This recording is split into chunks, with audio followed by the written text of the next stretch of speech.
البحار. Bismillahirrahmanirrahim. Alhamdulillah rabbil alamin wassalatu wassalamu ala Rasulillah wa ala alihi wa sahbihi wa walah wa la haula wa la quwwata illa billah. Allahumma ighfir lana wa li walidina wa li masyayikhina wa liman lahu haqqun alaina wa lil muslimina wal muslimat. Allahumma hdina lima ikhtalifa fihi minal haqqi bi idnik innaka tahdi man tasya' ila siratal mustaqim. Kita lanjutkan pembahasan kita, para sahabat yang dimuliakan Allah Subhanahu wa taala. Kita berdoa agar Allah Subhanahu wa taala memberikan kita petunjuk kepada jalannya. Allahumma hdina lima ikhtalifa fihi minal haqqi bi idnik innaka tahdi man tasya' ila siratal mustaqim. Ini adalah doa yang sering kita baca. Kenapa? Karena kita di zaman yang banyak perselisihan. Kita di zaman yang banyak ada huru-hara, perdebatan sana sini, kerancuan dalam beragama, maka kita harus banyak berdoa dengan doa ini. Allahumma hdina, ya Allah berilah kami petunjuk. Allahumma hdina lima ikhtulifa fihi minal haqq, terhadap perkara yang dipersisikan dari perkara-perkara yang perkara-perkara yang dipersisikan. Berilah kami petunjuk kepada perkara-perkara yang hak dari perkara yang dipersisihkan. Innaka tahdi man tasya, sungguhnya engkaulah yang akan memberikan petunjuk, zat yang satu-satunya memberikan petunjuk terhadap siapapun yang engkau kehendaki. Ila siratin mustaqim, kepada jalanmu yang lurus.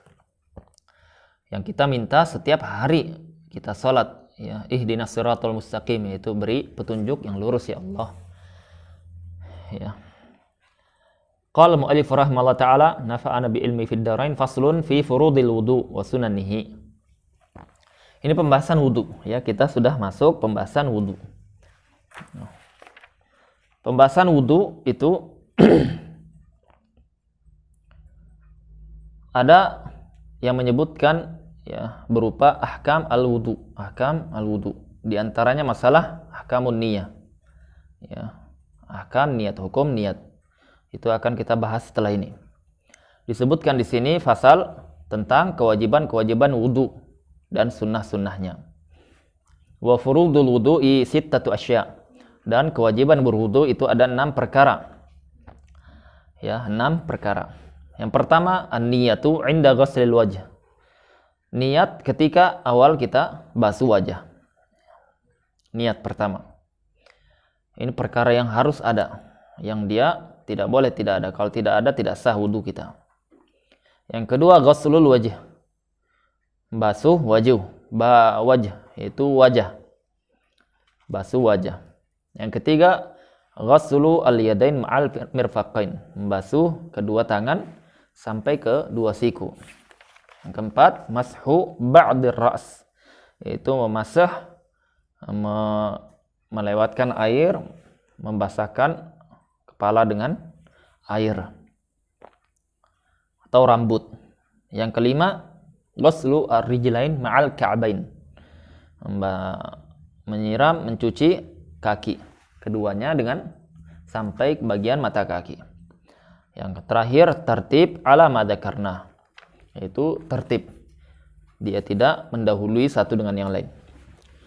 Kita bahas satu persatu. Yang pertama adalah masalah al-wudu, ya.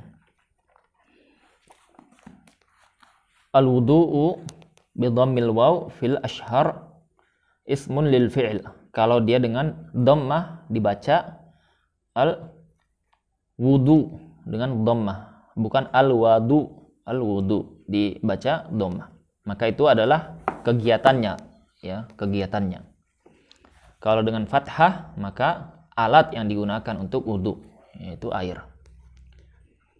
Kemudian wudu itu adalah nadzafah.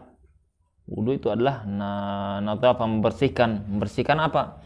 Membersihkan diri kita dari hadas asghar, ya. Ketika kita hendak melakukan sholat, maka kita masih dianggap memiliki hadas. Hadas apa itu? Asghar. Hadas asghar itu apa? Semua yang dia itu mewajibkan kita berwudu. Mewajibkan kita berwudu. Seperti kita sudah buang air kecil, atau seperti kita habis bangun tidur, ya. Maka kita diperintahkan untuk berwudu dulu kalau kita mau sholat. Kemudian pembahasan yang pertama adalah furudul wudu sittatu asya'. Kewajiban wudu itu ada 6 perkara. Ya, maka masalah niat ini ada 7 ahkam, 7 hukum pembahasan niat. Tetapi ini kita ringkas pembahasan yang sering dikaji, yang tidak memberatkan, ya, karena banyak pemula di sini. Yang pertama adalah haqiqah, yaitu ta'rif. Ya. Itu disebutkan dalam manzumah haqiqatun hukmun mahallun wa zaman kaifiyatun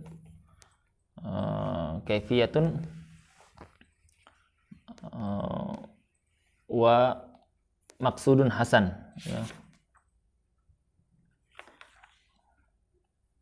Haqiqatun hukmun mahallun wa zaman kaifiyatun wa maksudun hasan. Ada kurang satu, ya, lupa nih. Itu 7 perkara. Yang pertama adalah haqiqah, yaitu ta'rifnya, pengertiannya. Yaitu niat itu adalah al-qasdu, tujuan, maksud, ya. Maka ketika kita mengatakan secara bahasa tujuan, maksud, maka ketika orang melakukan ibadah tidak ada tujuan, tidak ada maksud dia melakukan sesuatu tersebut, maka dianggap tidak melakukan niat. Secara syar'i, hiya qasdu syai' muqtarinan bil fi'l. Memaksudkan sesuatu, melakukan sesuatu, pasti kita ada tujuan maksudnya. Ya. Kita ngambil buku ini. Maksudnya ngapa? Mau baca. Ya. Kita buka lembaran-lembaran. Maksudnya mau kita baca. Kita ketika ambil air. Ya, kita ketika ambil air, kita siramkan badan kita. Maka apa? Ada maksudnya. Maka maksud ini yang akan menjadikan ibadah tersebut dianggap atau tidak. Ya, diambil basuh cuma sekedar mau mendinginkan badan karena panas, maka tidak dianggap ibadah. Tapi kalau dia ingin untuk mandi wajib, maka maksud itu adalah sesuatu yang menjadikannya ibadah. Ya, qasdu syai' muqtarinan bi fi'lihi. Memaksudkan sesuatu yang dia itu berjalan bersamaan dengan melakukannya. Ya. Ketika dia itu mengambil wudu, dalam mazhab wudu itu diawali dengan kedua tangan, ya, kemudian madmadah istinsyak, ya, madmadah itu memasukkan air ke mulut, kemudian istinsyak itu memasukkan air ke hidung, ya, dengan dikeluarkan maupun tidak dikeluarkan, maka itu namanya madmadah dan istinsyak. Kemudian kita katakan dalam wudu urutan selanjutnya adalah membasuh wajah, dan ini adalah pertama kali dianggap fard, yaitu yang dianggap wajib. Dalam wudu orang dia tidak basuh tangan, ya, tangan, kedua telapak tangan, tidak juga istinsyak, tidak madmadah, wudunya sah. Tapi kalau dia tidak basuh wajah atau wajahnya terbasuh tapi sebagian, maka tidak sah wudunya, harus diulangi. Ya. Maka awal kali niat ini adalah inda ghuslil wajhi, ketika dia basuh wajah. Maka yang dimaksud dengan memaksudkan sesuatu yang dia berbarengan dengan melakukan sesuatu ibadah, maka yang dimaksud adalah perkara yang pertama kali wajib. Pertama kali wajib itu apa? Dalam wudu beda dengan dalam mandi wajib, ya. Contoh, kita mau wudu nih. Kita ambil air, kemudian kita basuh tangan. Ini belum tempatnya niat yang sifatnya wajib. Bukan tempat untuk berniat yang sifatnya wajib. Disunahkan dia meniatkan untuk membasuh tangan. Dapat pahala sunnah dia. Kalau tidak diniatkan, dia tidak dapat pahala sunnah. Tapi sah wudunya atau tidak? Sah. Madmadah istinsyak dia niatkan dapat pahala sunnah. Tidak dia niatkan, tidak dapat pahala. Tapi sah wudunya. Ketika wajah dia niatkan, sah wudunya. Tetapi tidak diniatkan, tidak sah wudunya. Karena apa? Karena awal wajib pada posisi wudu adalah ketika basuh wajah. Ketika awal kali basuh wajah, ya, basuh wajahnya dari bawah atau dari atas, dari kiri kanan, ya, sah-sah saja. Yang penting awal kali dia menggunakan air untuk wajah itu, dia di situ tempat dia niat. Maksudnya tempat dia niat adalah dia hadirkan saja, ya, dihadirkan. Karena ketika kita ambil air, kita mau wudu itu kan sudah ada maksud, tujuan kita mau wudu, ya. Ketika itu dia hadirkan sampai dia ketika basuh wajah itu sudah cukup, tidak lebih dari itu. Ya. Jadi jangan dipersulit, karena sebagian orang-orang yang belajar masalah niat ini dia mempersulit diri, dia ragu, was-was, akhirnya apa? Diulang lagi karena masalah niat ini. Membuka pintu bagi syaitan. Jadi main-mainan syaitan dia. Yang kedua adalah hukumnya. Hukum menggunakan air ketika untuk meniatkan wudu ini adalah hukumnya, niatnya wajib. Hukum niat ini adalah wajib. Ya. Ini secara umum hukum niat itu wajib. Kalau wudu kita niatnya wajib. Yang ketiga tempatnya, yaitu tempatnya niat adalah di dalam hati. Ya, tempat niat itu di dalam hati. Ulama berselisih, boleh tidak kita itu melafatkan. Ya, ketika kita melafatkan, kita sudah niatkan dalam hati, kita dapatkan. Maka mereka hanya sekedar berselisih masalah apakah dibutuhkan talafut, meniatkan dengan lafat. Ya, membantu dengan lafat. Apakah dibutuhkan? Apakah dia dibutuhkan atau tidak perlu dibutuhkan? Apakah dia termasuk perkara yang dianjurkan atau tidak? Maka mereka itu berbeda-beda dalam masalah ini. Ya, dalam masalah ini berbeda-beda dalam madzhab. Ya, kalau dalam madzhab Syafi'i itu sendiri tidak ada perbedaan. Dalam madzhab Syafi'i itu sendiri tidak ada perbedaan dalam masalah sunnahnya melafatkan niat ini. Ya, sunnahnya dalam melafatkan niat ini, yaitu istihbab dalam melafatkan niat. Untuk apa? Untuk membantu hati agar menghadirkan niat. Karena apa? Karena ini perkara yang wajib, perkara yang harus ada. Kalau lalai hati, maka dibantu dengan lisan. Ya, maka apa? Maka kita katakan dalam madhab tidak ada perselisihan. Ya.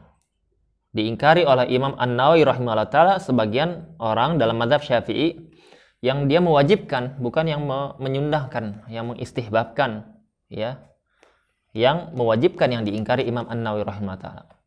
Ya. Karena Imam An-Nawawi sendiri mengatakan disunahkan, ya, disyariatkan untuk melafatkan. Ya, itu pertama, dalam madhab tidak ada perselisihan. Tetapi dalam madhab yang lain itu ada perselisihan. Kalau ditanya mayoritas para ulama mensunnahkan talafut, melafatkan dengan niat ini atau tidak, kita katakan jawab kita harus menukil apa adanya. Jumhur mengatakan disunnahkan. Jumhur mengatakan, mayoritas ulama mengatakan disunnahkan. Alasannya sama. Ya, ini bukan hanya madhab Syafi'i, ini juga madhab Maliki, bukan madhab Hanafi maupun madhab Hambali, disebutkan oleh Al-Imam Ibnu Qudamah dalam kitabnya Al-Mughni, dan disebutkan dalam madhab Hanafi. Nah, tetapi kita kembali ke masalah ini adalah masalah yang mudah, ya, masalah yang perkara mudah, ya, kita tidak perlu terlalu panjang lebar di sini.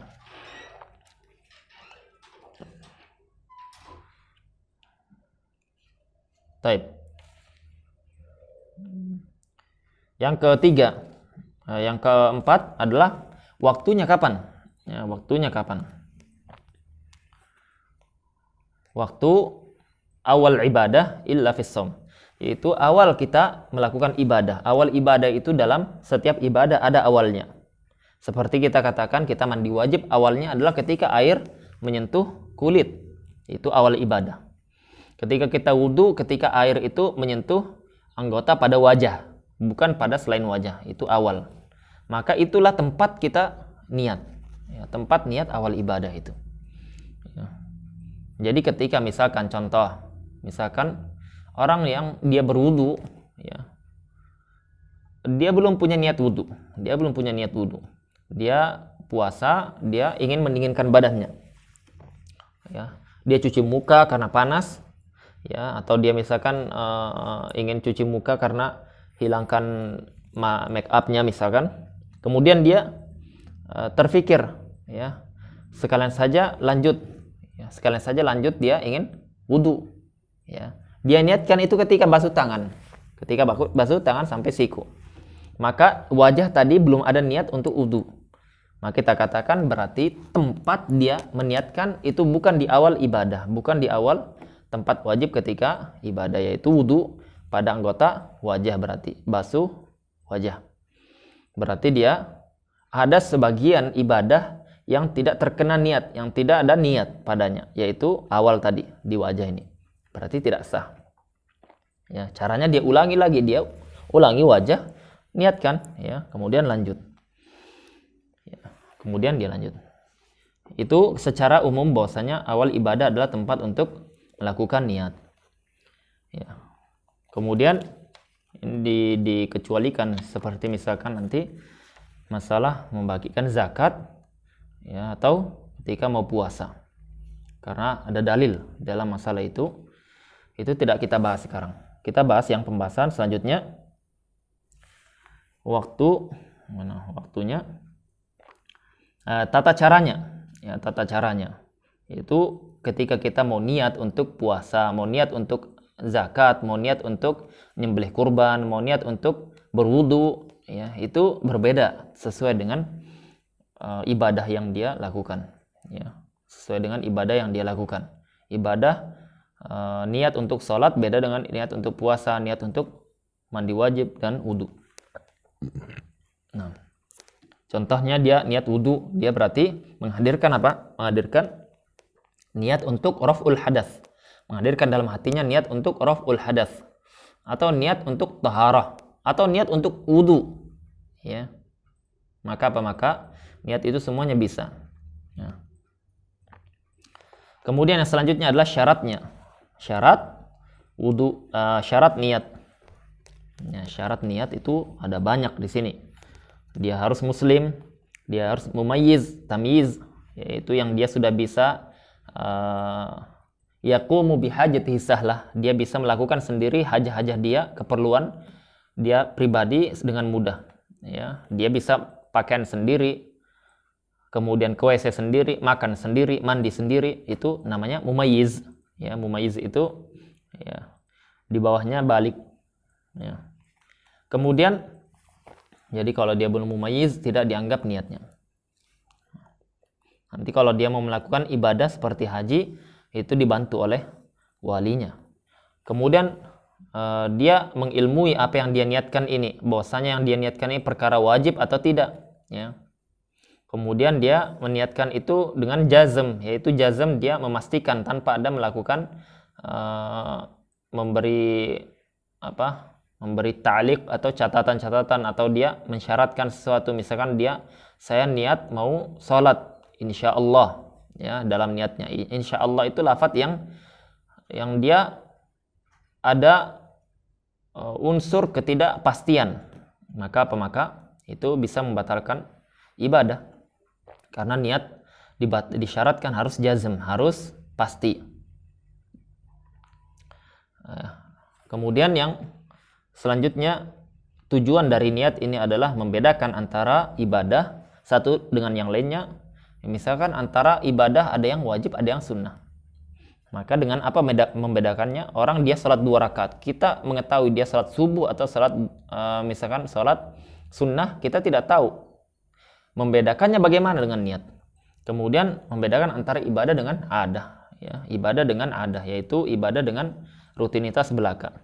Orang yang diambil air untuk mandi, kita tahu dia itu mandi wajib atau sekedar mandi biasa. Dari mana? Dari niat. Kemudian pembahasan selanjutnya, wajib meniatkan ketika awal kali kita basuh wajah.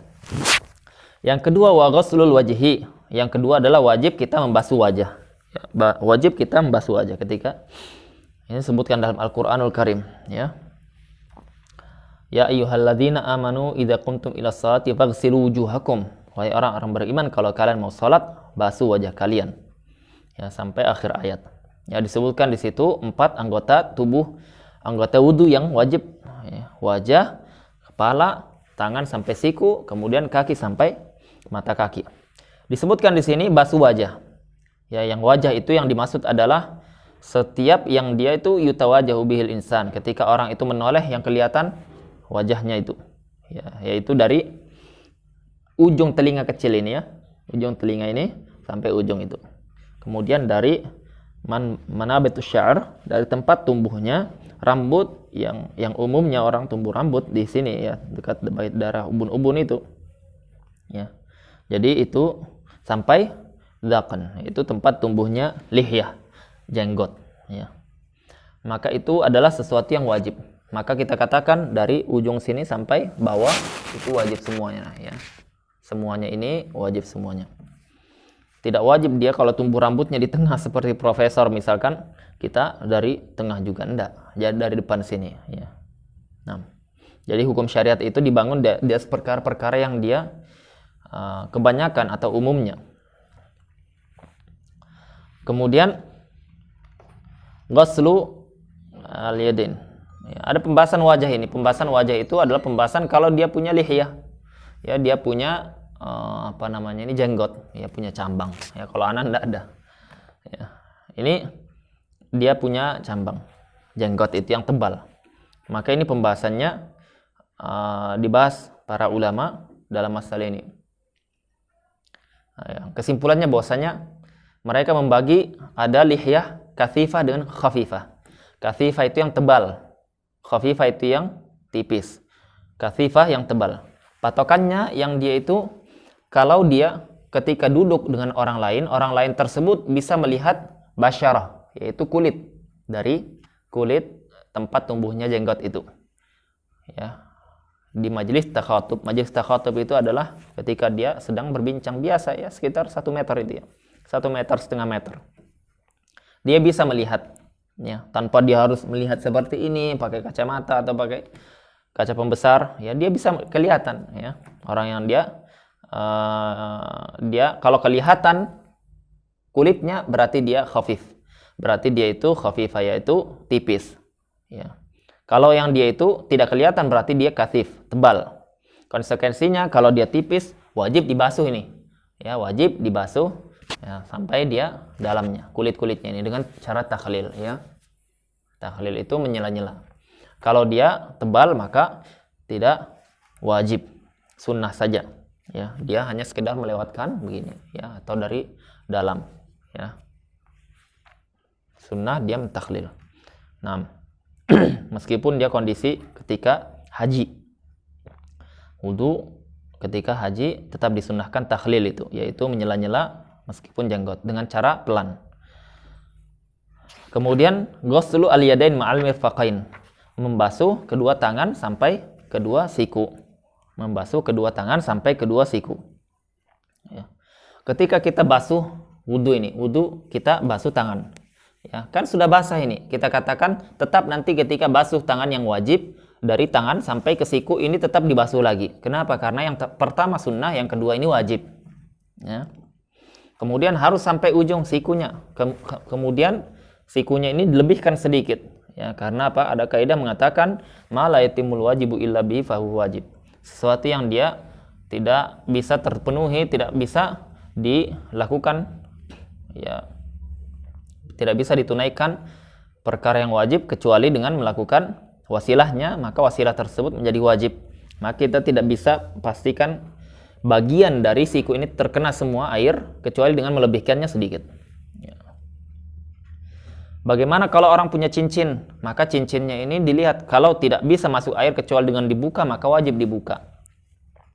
Bagaimana kalau ada orang dia punya kotek, punya apa? Kena cat, kena tinta, ya, maka dilihat kalau dia punya jurm, ada zatnya, ada bendanya yang menghalangi air masuk, maka dia harus dihilangkan dulu. Kalau tidak sah wudunya. Ya. Kalau dia tidak ada bendanya, dia cuma sekedar seperti tinta, terkena tinta itu, maka dia meresap, maka itu tidak pengaruh. Bagaimana kalau misalkan dia punya kotoran di kukunya, maka dilihat sama airnya, kalau tidak bisa masuk kecuali dengan menghilangkan kotoran tersebut, maka wajib, karena sampai masuk ke kuku ini juga wajib ya. Sampai mirfaqain, sampai siku.